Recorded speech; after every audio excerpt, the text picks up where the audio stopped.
सुबह उठे सैया हमर हो आवेला जब होई जालई हो सब हो। सुबह उठे सैया हमर हो आवेला जब होई जालई हो सब हो।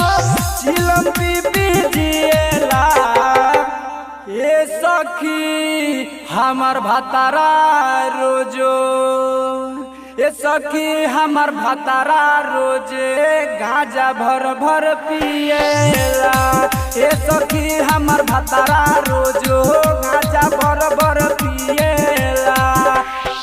सुबह उठे सैया हमर हो आवेला जब होई जालई हो सब हो। सुबह उठे सैया हमर हो आवेला जब होई जालई हो सब हो। चिलम पी पी जिएला ए सखी हमर भतारा रोजो ए सखी हमर भतारा रोजे गांजा भर भर पिएला। ए सखी हमर भतारा रोजो गांजा भर भर पिएला।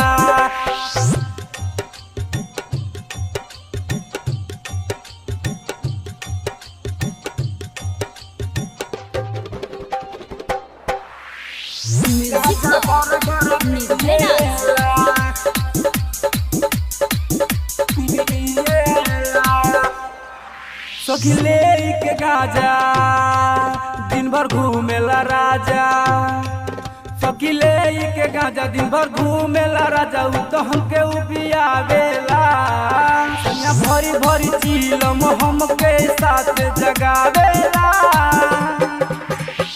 ऐसन मरद से शादी करवला से कुछ न गिन के याद ले ले अबलस। ऐसन मरद से शादी करवला से कुछ न गिन के याद ले ले अबलस।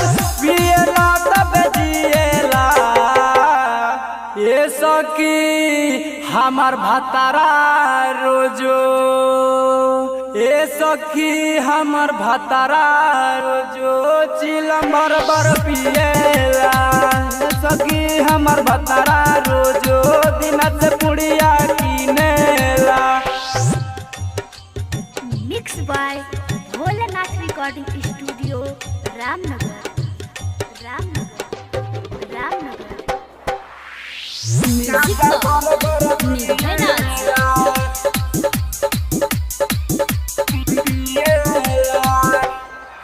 सखी महबूब दर्दी करे अपन मर्जी।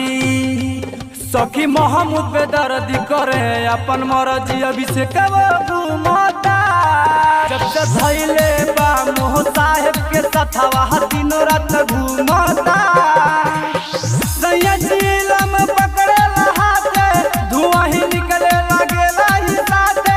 सही चिलम पकड़ेला हाथे धुआं ही निकले लागेला ही साथे। चिलम किन किन पिएला ए सखी हमर भतारा रोजो ए सखी हमर भतारा रोजो गांजा भर भर पिएला। ए सखी हमर भतारा रोजो दिन से पुड़िया